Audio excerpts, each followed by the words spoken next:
네, 저 학부모님은 지금 더블링, 그러니까 두 개 학년이 동시에 수업받는 것을 굉장히 좀 걱정을 하시는데, 내년이 되면 지금 올해 유급생까지 합쳐서 이른바 트리플링, 네. 세 개 학년이 한꺼번에 의대 교육을 받아야 되는 상황이 생기는 거죠. 네.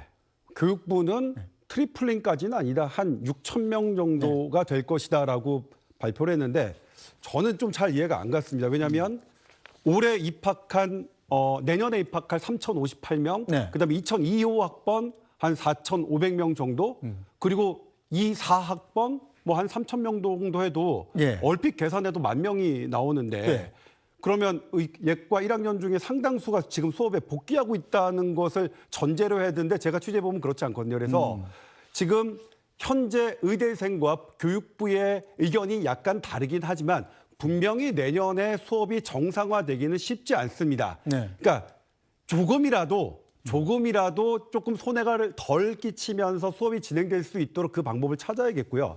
지금 의대 학부모께서 세 가지를 요구하셨죠. 네. 사실은 사과, 그리고 우리들을 악마하지 마라, 그리고 로드맵을 좀 약속해라. 그런 건데 이걸 제가 정부 고위국장한테 제가 물어봤어요. 네. 이런 얘기 정도면 그러니까 타협의 여지가 없느냐. 근데 국장이 뭐라고 했냐면 그런 얘기 정도면 충분히 얘기 가능하다.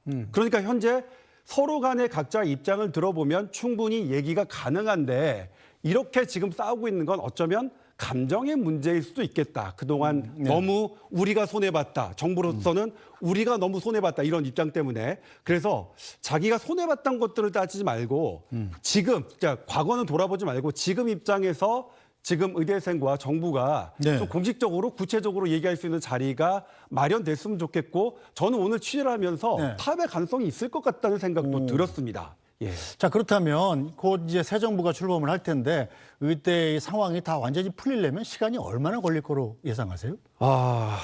이게 지금 2년째잖아요. 2년째면 적어도 1년 이상은 걸릴 겁니다. 그리고 그 기간에 우리가 어떤 파행은 뭐 피할 수는 없을 겁니다.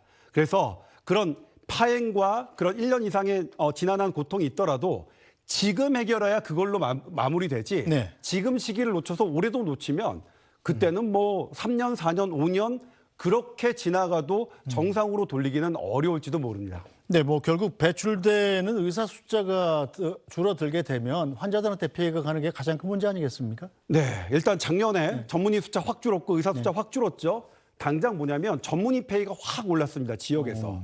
그러니까 병원에서는 전문의 고용을 덜 하겠고요. 그렇죠. 당연히 지역에 있는 환자들은 전문의 진료를 받는데 차질이 있겠고요. 그리고 이게 지속되면 그것은 계속 누적되는 피해를 낳을 수밖에 없겠죠. 이번 사태의 핵심 문제가 바로 이 전공의들이 집단적으로 그만둔 거지 않습니까? 네. 이 정부에서는 어떤 대책을 세우고 있나요, 지금? 전공의들은 돌아온답니까? 지금 오늘도 제가 몇 분하고 통화를 했는데 뭐라고 얘기하냐면 네. 머리로는 돌아가야겠다고 생각한대요. 근데 마음으로는 도저히 그걸 안 된다고 얘기를 하시더라고요.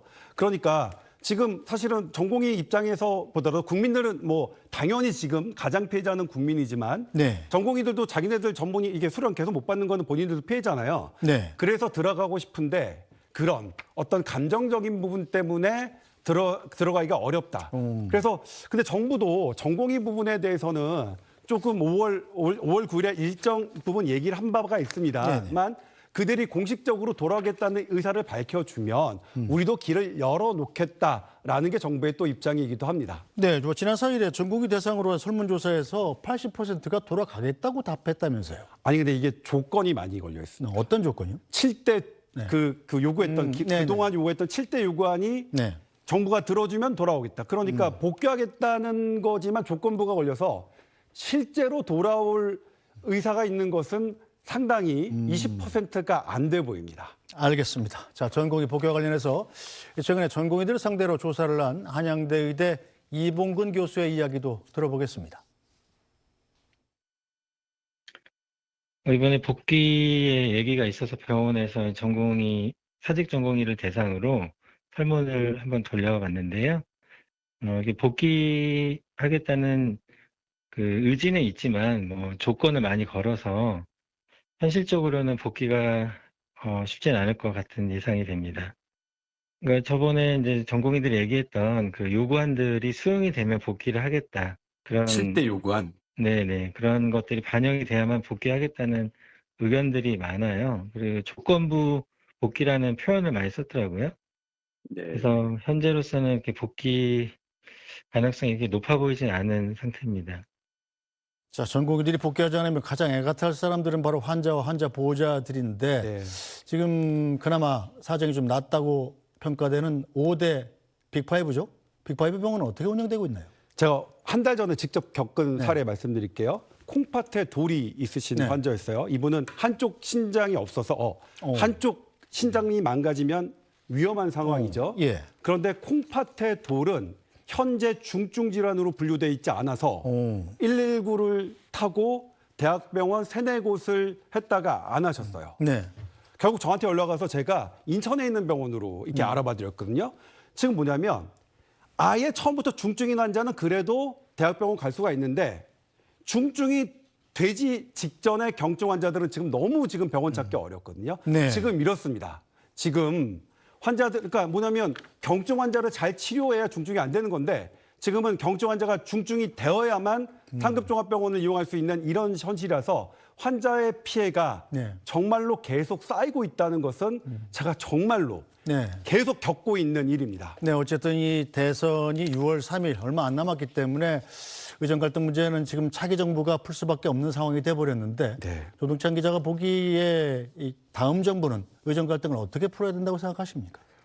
쉽진 않을 겁니다. 그리고 제가 취재를 해보면 일방적으로 의료계 편을 들기도 차기 정부도 쉽진 않을 겁니다. 그렇지만 일단 과거 지향적이 아닌 미래 지향적으로 해결 중심으로 그렇게 그리고 먼저 서로의 아픔을, 그러니까 정부도 그렇고 공무원도 그렇고 의료계, 의대생들도 그렇고 마음을 좀 다독여주는 순서로 했으면 좋겠습니다. 알겠습니다. 오늘 말씀 여기까지 듣죠. 조동찬 한국과학기자협회 의학부 학술이사였습니다. 잘 들었습니다.